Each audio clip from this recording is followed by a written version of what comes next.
Court intervene అయ్యి హీబియస్ corpus మీద స్పందించే కార్యక్రమం చేస్తే ఆ తర్వాత మనలాంటి వాళ్ళు అందరూ కూడా జరుగుతూ ఉన్న అన్యాయాన్ని చూడలేక అందరూ కూడా ఆ తల్లికి సపోర్టుగా నిలబడితే అప్పుడు గత్యంతరం లేక ఈరోజు సిఐని సస్పెండ్ చేశారు. నేను అడుగుతా ఉన్నా, సిఐని ఎందుకు సస్పెండ్ చేశారని చెప్పి చెప్పగలరా? సిఐని ఎందుకు సస్పెండ్ చేశారని? సిఐని సస్పెండ్ ఎందుకు చేశారు? చంపేశాడనే కదా, మీరు దానికి ఒప్పుకున్నారు కాబట్టే కదా ఈరోజు సిఐని సస్పెన్షన్ జరిగింది. అంటే ఒకే పోలీస్ స్టేషన్లోనే ఆ సిఐ పరిధిలోనే ఆ సిఐని ప్రొటెక్ట్ చేస్తూ ఏసీపీని ప్రొటెక్ట్ చేస్తూ కమిషనర్ని ప్రొటెక్ట్ చేస్తూ డీజీపీ మొత్తం అందరికీ తెలిసి సిఐ స్టేషన్లో ఒక హత్య కాదు పోలీస్ స్టేషన్లో ఇలాగనే కొడుతూ ఒకరి చావుకు కారణమైతే ఇంకొకరు ఆత్మహత్య చేసుకుని వీడియో ద్వారా తన మెసేజ్ని తెలియజేసిన పరిస్థితి. నేను ఒకటే చెప్తా ఉన్నా, ఈరోజు సస్పెన్షన్ అంటే ఏంది? టెంపరీగా ఒక పోలీస్ ఆఫీసర్ను డ్యూటీస్ నుంచి తప్పించడం. అంటే ఒక మనిషి హత్య చేసిన ఆ మనిషి కొట్టి గోరులు పీకి రకరకాల చిత్రహింసలు పెట్టి చివరికి హత్య చేస్తే మనిషిని నువ్వు ఏం చేస్తా ఉన్నావు? శిక్ష కేవలం టెంపరీగా తన డ్యూటీ నుంచి సస్పెండ్ చేస్తూ ఉన్నారు. ఇదే చేయాల్సింది. అది కూడా ఇంత పెద్ద ఇష్యూ అయి బయటకు వచ్చిన తర్వాతనే మీకు చేయాలన్న కనీసం ఆలోచన అన్న వచ్చింది. ఇది బయటికి రాకపోయినంటే అది కూడా ఆలోచన కూడా వచ్చేది కాదు. ఒకవైపున ఇంత హేయమైన కార్యక్రమం జరిగింది అని అంటే ఆ సిఐని, ఆ బాధితుడైన ఏసీపీని, ఆ బాధ్యులైన కమిషనర్ను, వీళ్ళందరినీ డీజీపీ వరకు కూడా మర్డర్ కేసు ఛార్జ్ చేసి స్టేషన్లలో పెట్టాల్సింది పోయి కేవలం ఒక సిఐని టెంపరీగా సస్పెన్షన్.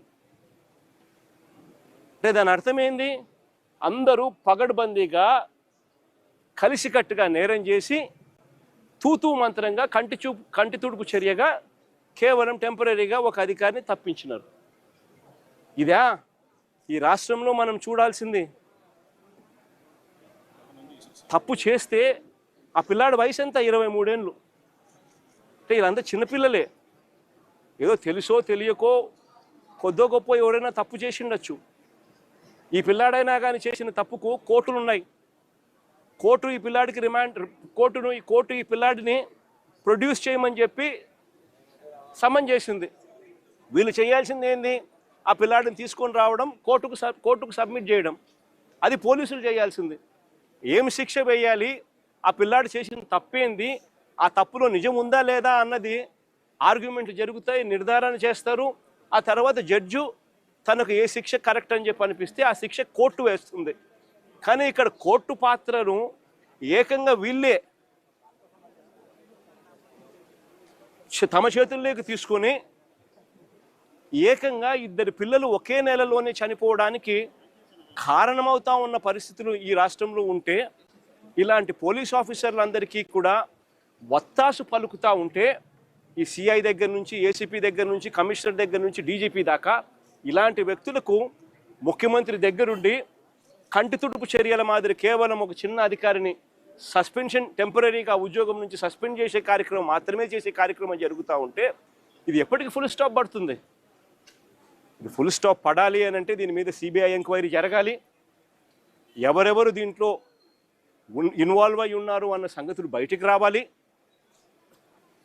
ఏకంగా ఒక పోలీస్ స్టేషన్ పరిధిలో 2 చావులకు కారణమైతే ఆ పోలీసుల మీద మీరు ఎందుకు యాక్షన్ తీసుకోవడంలో ఇంత డిలే జరిగింది? చివరికి మీరు యాక్షన్ తీసుకుంది కంటి తుడుపు చర్యగా కేవలం సస్పెన్షన్ మాత్రమే, టెంపరీగా ఉద్యోగం నుంచి పక్కన పెట్టిన పరిస్థితులు మాత్రమే చేశారు అని అంటే దాని అర్థం ఇది ఒక్కరితో కాదు, ఇది ఒక సిస్టమేటిక్ పద్ధతిలో జరుగుతూ ఉన్న క్రైమ్ అని, ఈ క్రైమ్లో ఒకరు కాదు, ఒక సిఐ ఒకడే కాదు, ఈ సిఐకి పైన ఏసీపీ, ఏసీపీకి పైన కమిషనర్, కమిషనర్ పైన చివరికి డీజీపీ దాకా కూడా అందరూ ఇన్వాల్వ్ అయి ఉన్నారని కూడా ప్రస్ఫుటంగా కనిపిస్తూ ఉంది. కాబట్టి ఖచ్చితంగా సిబిఐ ఎంక్వైరీని ఖచ్చితంగా డిమాండ్ చేస్తూ ఉన్నాము. డిమాండ్ చేయడమే కాకుండా న్యాయ పోరాటంలో ఈ తల్లికి, ఆ చనిపోయిన ఇంకొక పిల్లాడి కుటుంబానికి న్యాయ పోరాటంలో వాళ్ళకు సంపూర్ణంగా తోడుగా వైఎస్ఆర్ కాంగ్రెస్ పార్టీ సంపూర్ణంగా వాళ్ళకు తోడుగా ఉంటుందని కూడా ఈ సందర్భంగా ఖచ్చితంగా తెలియజేస్తా ఉన్నాం.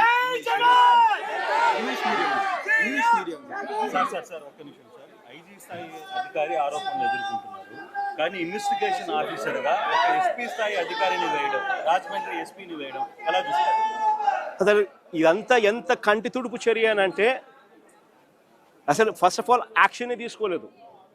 యాక్షనే మే 9వ తారీఖు నుంచి మే నెలలోనే ఏకంగా రెండు మర్డర్ ఇన్సిడెంట్లు జరిగితే, ఒకరు ఆత్మహత్య చేసుకోవడము, ఒకరు చనిపోవడము 2 కనపడితే, చివరికి ఈరోజు జూన్లో వచ్చిన తర్వాత బయటకు వచ్చిన తర్వాత కంటి తుడుపు చర్యగా కేవలం టెంపరీగా సస్పెన్షన్ మాత్రమే, అరెస్టులు కూడా చేయకుండా కేవలం టెంపరీగా సస్పెన్షన్ మాత్రమే చేస్తున్నారు అని అంటే దాని అర్థం ఏ రకంగా వీళ్ళంతా ఈ క్రైమును బయటికి రాకుండా మరోవైపున ఈ తల్లి దగ్గరికి, ఈ కుటుంబం దగ్గరికి పంచాయతీలు చేసి సర్దుబాటు చేసుకునే దానికోసం ఏకంగా రాయబారాలు నడుపుతూ బేరాలకు ఏకంగా పోలీసులకు సైతం ఇక్కడ తెలుగుదేశం పార్టీ, ఇక జనసేన పార్టీకి సంబంధించిన ఇన్ఛార్జీలు కూడా వచ్చి మాట్లాడుతూ ఉన్నారు అని అంటే ఎంత దారుణమైన పరిస్థితులు ఈ రాష్ట్రం ఉందనేది గమనించాలి.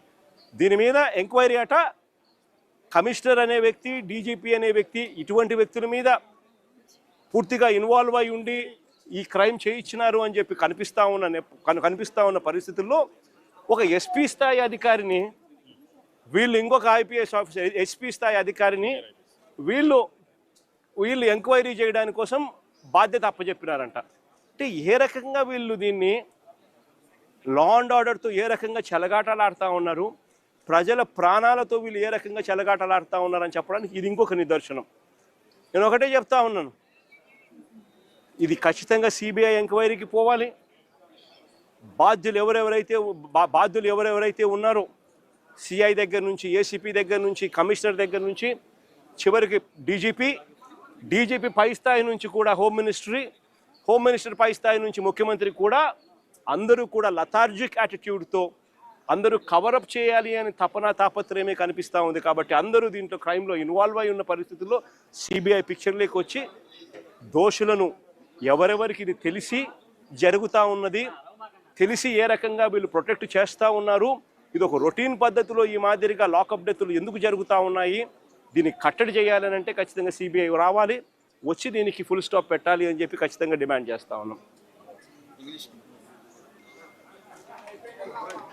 ఇంగ్లీష్లో కూడా 4 మాటలు చెప్తూ జరిగిన ఈ ఘటనను విశ్లేషించే ప్రయత్నం, జరిగిన ఈ ఘటనను చెప్పే ప్రయత్నం చేస్తాను.